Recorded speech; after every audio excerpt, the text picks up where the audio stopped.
primarily work with guys who are probably between 25 and 35.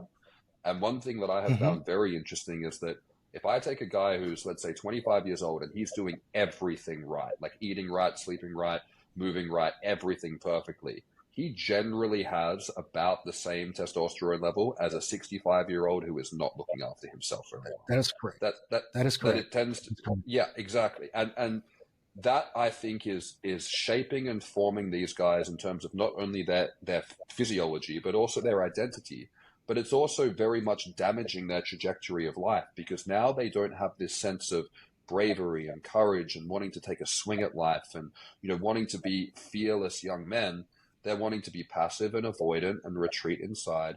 And you made a great comment before about how testosterone levels are going down, and it's not because we need less testosterone. I mean, that's completely ridiculous. And one thing that I know that you've spoken about before is I think the argument could even be made that we need more testosterone now because of all the endocrine disrupting chemicals that we're battling with. And I think that that's something that guys really need to understand, is that I say very simply that testosterone replacement therapy for 9 times out of 10 will be above the reference range, because that's the level that you actually need to be a healthy, thriving man.